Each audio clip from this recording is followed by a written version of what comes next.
Le dark web est une partie du web qui a intentionnellement été cachée et qui est inaccessible par le biais des navigateurs et des méthodes standards.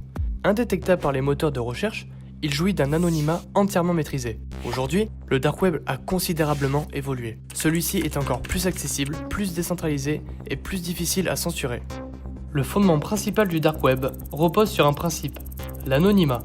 Au début des années 2000, de nombreux pays comme la Corée du Nord ou la Turquie ont utilisé le dark web pour détourner leurs régulations gouvernementales.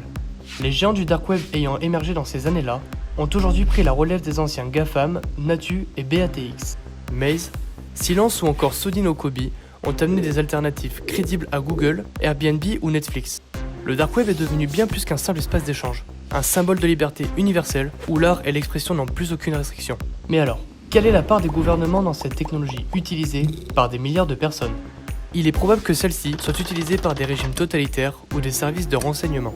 Si certaines technologies sont potentiellement dangereuses, c'est rarement l'outil qui est en cause, mais bien plus souvent leur usage. Finalement, le dark web n'est que le reflet de notre société actuelle.